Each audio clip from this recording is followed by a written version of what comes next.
Assalamualaikum warahmatullahi wabarakatuh. Halo teman-teman, kembali lagi dengan saya Mustita Ayu Launa dengan NPM 0227241178, mahasiswa Unhair Fakultas Ekonomi dan Bisnis, khususnya Prodi Akuntansi. Baik, pada kesempatan kali ini kita akan membahas topik transformasi peran Bank Indonesia setelah kehadiran otoritas jasa keuangan. Jadi ketika kita berbicara tentang perubahan besar dalam tata kelola sektor keuangan Indonesia, transformasi peran Bank Indonesia setelah berdirinya otoritas jasa keuangan atau OJK adalah salah satu yang paling menentukan arah perkembangan sistem keuangan nasional. Perubahan ini bukan sekedar pemindahan kewenangan dari satu lembaga ke lembaga lain, tapi sebuah pergeseran paradigma tentang bagaimana stabilitas keuangan seharusnya dijaga, siapa yang memegang kontrol atas pengawasan, dan bagaimana pemerintah memastikan bahwa perbankan, pasar modal, dan industri keuangan non-bank bisa tumbuh sekaligus tetap aman. Sebelum OJK hadir, Bank Indonesia harus memikirkan terlalu banyak hal, mulai dari menjaga inflasi, mengawasi perbankan, memastikan uang beredar stabil, mencegah krisis, sampai mengurus sistem pembayaran. Sistem ini membuat BI seperti memegang banyak peran sekaligus: pengendali inflasi, polisi bank, penjaga sistem pembayaran, bahkan penjaga keselamatan industri keuangan. Masalahnya, dunia keuangan semakin rumit. Muncul konglomerasi keuangan yang memiliki bank, perusahaan asuransi, multi-finance, fintech, bahkan usaha non-keuangan dalam satu kelompok.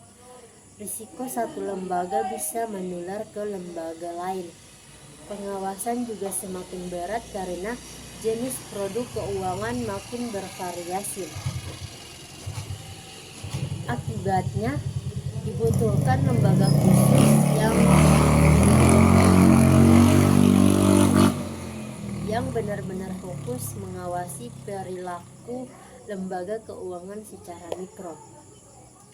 Disinilah OJK muncul sebagai jawaban. Dengan berdirinya OJK, Indonesia mengikuti tren global, memisahkan fungsi moneter yang ada di bank sentral dengan fungsi pengawasan lembaga keuangan. Bank Indonesia tidak lagi memeriksa kesehatan bank satu persatu, tetapi fokus pada hal yang lebih besar: bagaimana memastikan sistem keuangan secara keseluruhan tetap stabil dan kuat. Perubahan besar ini tidak selalu mudah. Ada masa transisi, ada gesekan kewenangan, ada perbedaan cara kerja. Tapi pada akhirnya Indonesia sekarang memiliki dua lembaga besar yang saling melengkapi. BI yang menjaga stabilitas makro, OJK yang mengawasi kesehatan lembaga keuangan satu persatu. Banyak peristiwa nyata yang memperlihatkan pentingnya perubahan ini. Misalnya kasus Bank Senturi tahun 2008 yang menunjukkan perlunya koordinasi dari pengawasan yang lebih terstruktur. Setelah itu, krisis global 2008 mendorong banyak negara memperbaiki tata kelola keuangan, termasuk Indonesia. Sejarah Bank Indonesia. Sejarah Bank Indonesia tidak bisa dipisahkan dari perjalanan panjang perekonomian Indonesia sendiri.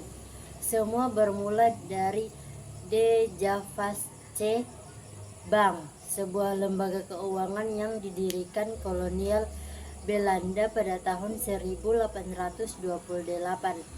Pada masa itu, De Javaasche Bank bertugas mengeluarkan uang, menjaga kelancaran perdagangan, dan menjadi simbol kontrol ekonomi Belanda di Hindia Timur. Setelah Indonesia merdeka, pemerintah menyadari bahwa negara mereka harus memiliki bank sentral sendiri.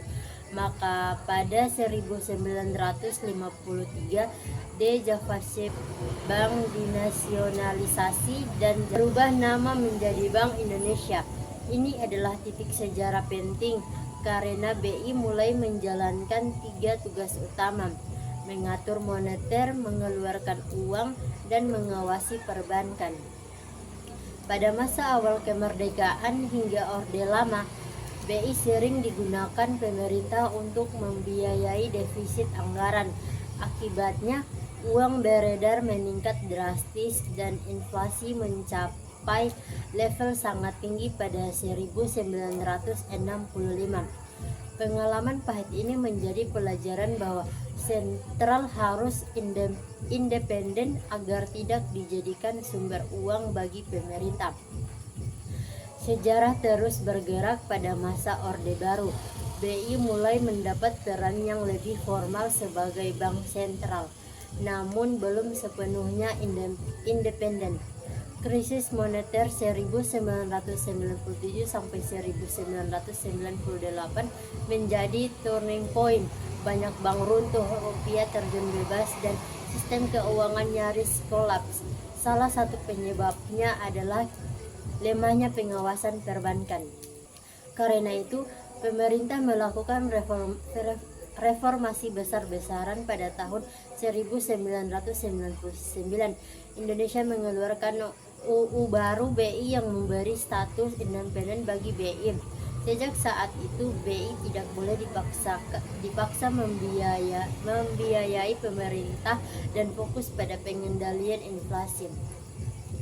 Perjalanan BI terus berkembang sampai muncul OJK pada tahun 2011. Kehadiran OJK mengubah sejarah BI lagi. Untuk pertama kalinya sejak 1953, BI tidak mengawasi bank secara mikro. Sebaliknya, BI beralih fokus pada pengawasan makro, stabilitas sistem keuangan, dan kebijakan moneter. Contoh sejarah yang relevan yaitu yang pertama krisis 1997 sampai 98 atau 98.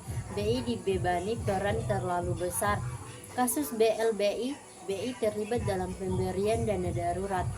Bank Century 2008 menegaskan perlunya pemisahan fungsi pengawasan. Sejarah BI adalah sejarah tentang perubahan peran sesuai tantangan zaman, dan perubahan itu berlanjut hingga OJK hadir. Kehadiran OJK lahir bukan hanya karena ingin mengikuti negara lain, tetapi karena Indonesia benar-benar membutuhkan lembaga pengawasan keuangan yang kuat, independen, dan terintegrasi. Sebelum OJK ada, pengawasan industri keuangan di Indonesia terpecah-pecah. Bank diawasi BI, pasar modal diawasi Bapepam LK, asuransi diawasi Kemenku. Fragmentasi seperti ini membuat pengawasan tidak konsisten dan sering lambat merespon risiko.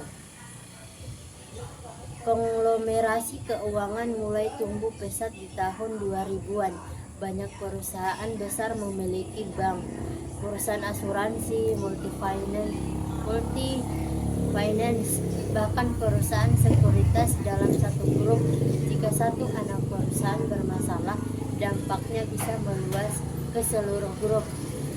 Sistem pengawasan lama tidak mampu mengawasi grup besar secara menyeluruh. Selain itu, banyak kesempatan arbitrase regulasi, misalnya perusahaan memindahkan risiko ke lembaga non-bank yang pengawasannya lemah. Hal ini membuka celah risiko sistemik. Karena itu, pada tahun 2011, Indonesia membentuk Otoritas Jasa Keuangan, lembaga independen di luar BI dan di luar pemerintah yang bertanggung jawab langsung kepada Presiden. OJK diberi mandat besar, mengatur dan mengawasi semua sektor jasa keuangan, memberi edukasi dan perlindungan konsumen, memastikan stabilitas industri keuangan. Kehadiran OJK membuat Indonesia memiliki struktur pengawasan modern. Contoh peran OJK yaitu menindak ratusan pinjol ilegal, menangani kasus Jiwasraya dan Asabri, meningkatkan standar modal bank, mengawasi bank-bank yang merger atau misalnya pembentukan Bank Syariah Indonesia, menetapkan aturan transaksi sekuritas dan pasar modal, menjaga perilaku industri keuangan agar tidak menipu masyarakat. OJK bukan hanya mengambil tugas BI, tetapi hadir untuk menciptakan ekosistem keuangan yang lebih sehat. Selanjutnya, peran baru Bank Indonesia. Setelah OJK mengambil ahli pengawasan mikroprudensial perbankan, BI mengalami transformasi mendalam. BI tidak lagi sibuk memeriksa laporan bank satu persatu, tetapi mulai fokus pada peran strategis yang lebih luas. Yang pertama, menjaga stabilitas moneter. BI sekarang fokus menjaga inflasi tetap rendah dan stabil. Inflasi yang tidak terkendali dapat merusak nilai uang dan membuat masyarakat kesulitan membeli kebutuhan pokok. Karena itu BI menentukan suku bunga acuan atau BI 7-day reserve rate dan mengendalikan jumlah uang beredar. 2. Pengawasan makroprudensial atau sistem keuangan secara keseluruhan. Jika OJK mengawasi kesehatan bank masing-masing, BI mengawasi risiko sistemik, yaitu risiko yang bisa menular ke seluruh sistem keuangan. BI melihat apakah ada gelembung kredit, apakah perbankan terlalu agresif menyalurkan pembiayaan, atau apakah ada risiko besar yang mengancam stabilitas rasional. Yang ketiga, pemimpin digitalisasi sistem pembayaran. BI memimpin perubahan besar dalam sistem pembayaran Indonesia. Contohnya KRIS yang memudahkan pembayaran digital di seluruh merchant. Kemudian BI Fast yang membuat transfer antar bank cepat dan murah. Kemudian Snap, standar Open API untuk integrasi fintech dan bank. 4. Mengelola uang rupiah. BI mencetak, mengedarkan, dan menarik kembali uang dari masyarakat. BI juga memastikan uang layak edar serta mencegah pemalsuan. Contoh transformasi BI. Saat pandemi, BI melonggarkan kebijakan makroprudensial untuk mendukung kredit. BI menurunkan suku bunga untuk menjaga ekonomi saat tertekan. BI mengawasi pembayaran digital agar tidak menimbulkan risiko baru. Peran BI setelah hadirnya OJK menjadi lebih fokus, strategis, dan berdampak besar pada stabilitas nasional.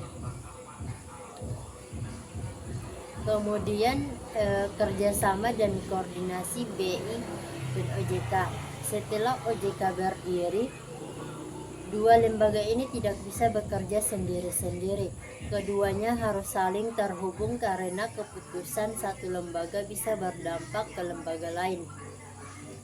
Koordinasi utama terjadi melalui KSSK atau Komite Stabilitas Sistem Keuangan yang beranggotakan Menteri Keuangan, Gubernur BI, Ketua Dewan Komisioner OJK, dan Kepala LPS. Melalui KSSK, mereka memutuskan langkah penyelamatan industri keuangan jika ada ancaman krisis. Kemudian cara BI dan OJK berkoordinasi, yaitu yang pertama berbagi data dan informasi bank. Misalnya ketika OJK menemukan masalah pada likuiditas sebuah bank, BI bisa menyiapkan kebijakan untuk membantu stabilitas sistem. Kedua, koordinasi penanganan bank. Koordinasi penanganan bank bermasalah. Misalnya OJK memberi peringatan dini, BI memastikan sistem tetap stabil, dan LPS menyiapkan opsi penyelamatan. Yang ketiga, koordinasi kebijakan. Contohnya saat COVID-19, BI menurunkan suku bunga dan OJK memberi relaksasi kredit. Contohnya restrukturisasi kredit COVID-19 2020, penetapan bank sistemik atau DSIB, pengawasan konglomerasi keuangan. Kolaborasi ini memastikan stabilitas sistem keuangan tetap terjaga. Dampak terhadap sektor perbankan. Setelah OJK mengambil alih pengawasan bank, industri perbankan mengalami banyak perubahan, yaitu pengawasan lebih disiplin. Bank harus memenuhi standar modal yang lebih kuat, manajemen risiko yang lebih ketat, dan tata kelola yang lebih transparan. Ini membuat industri lebih sehat. Kemudian bank lebih fokus pada inovasi. Dengan BI memimpin digitalisasi sistem pembayaran, bank didorong untuk berinovasi dan beradaptasi, misalnya dengan mobile banking, internet banking, kris, open banking, atau API. Kemudian stabilitas lebih kuat. Pembagian kewenangan membuat risiko lebih mudah dikendalikan. Bank menjadi lebih siap menghadapi krisis. Contohnya Bank BSI hasil merger di bawah pengawasan OJK. Bank-bank kecil dipaksa memenuhi modal inti 3 triliun. Semua perubahan ini mendorong perbankan menuju industri yang lebih modern dan efisien.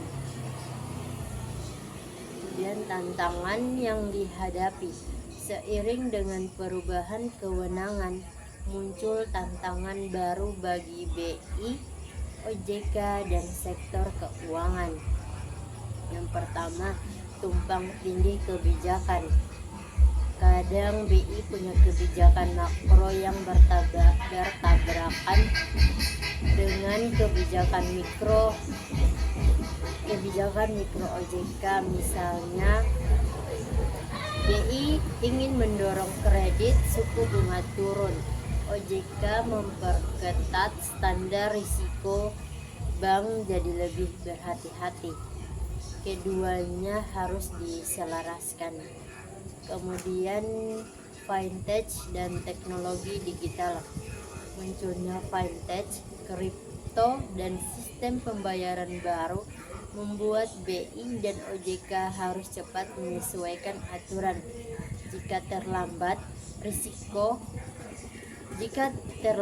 risiko sistem bisa muncul. Kemudian konglomerasi keuangan semakin kompleks. Grup besar memiliki banyak anak perusahaan, membuat pengawasan makin menantang. Kemudian ancaman cyber. Dengan perbankan semakin digital, risiko serangan cyber semakin besar. Selanjutnya, kesiapan bank kecil. Bank kecil sering kewalahan memenuhi berbagai standar baru. Kemudian ada inovasi dalam kebijakan. Setelah kewenangan pengawasan bank mikroprudensial diambil alih oleh OJK, Bank Indonesia perlu memastikan bahwa dirinya tetap mampu menjawab tantangan ekonomi yang berubah dengan sangat cepat, terutama di era digital. Alur uang, data, dan transaksi berubah begitu drastis, maka BI menggeser strateginya dari bank sentral yang hanya mengurusi uang menjadi institusi yang mendorong inovasi kebijakan untuk menjaga stabilitas, efisiensi, dan inklusi keuangan. Kemudian transformasi yang pertama ada transformasi sistem pembayaran dari tunai ke digital. Inovasi terbesar BI dalam 10 tahun terakhir adalah modernisasi sistem pembayaran. Kalau dulu kita bergantung pada uang tunai dan transfer manual, sekarang BI mendorong ekosistem digital yang jauh lebih cepat dan murah. Inovasi besar BI itu KRIS. Satu, untuk seluruh pembayaran digital dari pedagang besar sampai pedagang SD tinggal jalan. Kemudian BIFAST itu transfer antar bank real time murah 24 jam. Kode unik merchant yang mempermudah integrasi aplikasi.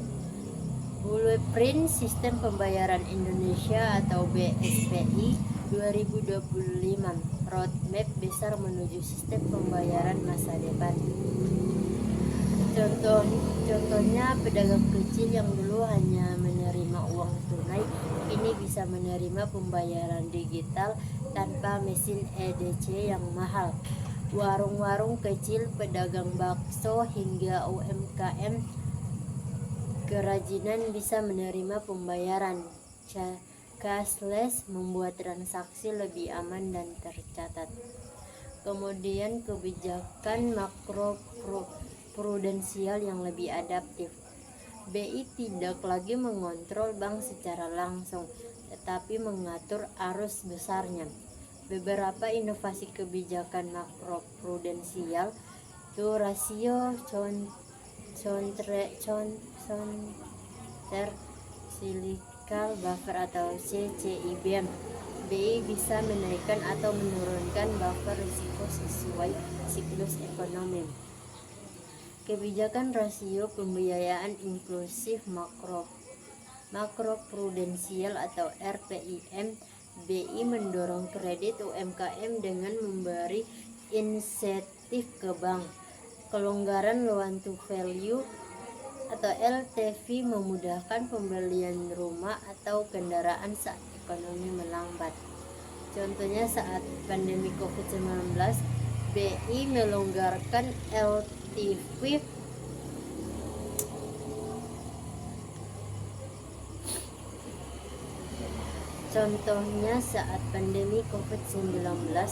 BI melonggarkan LTV sehingga masyarakat bisa membeli rumah dengan uang muka rendah. Kebijakan ini mendongkrak sektor properti dan menjaga agar ekonomi tidak terlalu tertekan. Kemudian digitalisasi kebijakan moneter. Dulu BI bekerja dengan data yang terbatas. Sekarang BI memanfaatkan big data, digital footprint, dan analitika ekonomi berbasis AI. Contohnya BI menggunakan data transaksi digital untuk membaca kondisi ekonomi lebih cepat daripada laporan resmi. BI bisa melihat pergerakan konsumsi masyarakat secara real time dari data KRIS dan BI Fast. Ini membuat kebijakan moneter lebih responsif terhadap perubahan kondisi ekonomi.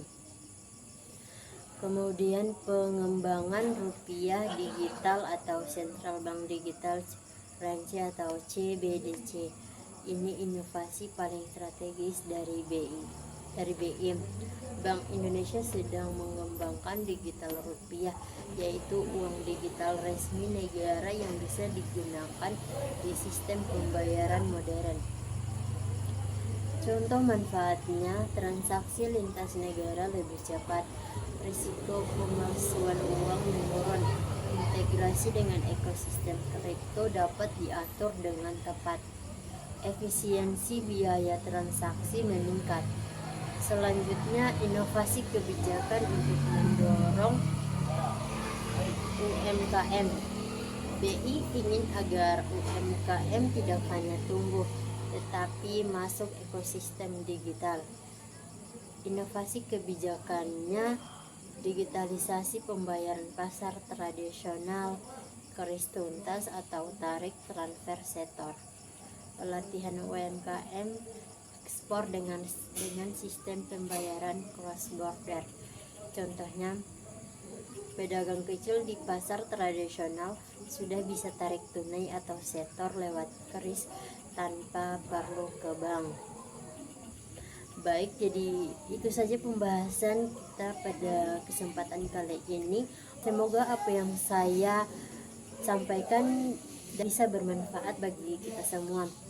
Mohon maaf jika ada kesalahan kata dalam pembahasan materi yang saya sampaikan. Akhir kata saya ucapkan wassalamualaikum warahmatullahi wabarakatuh.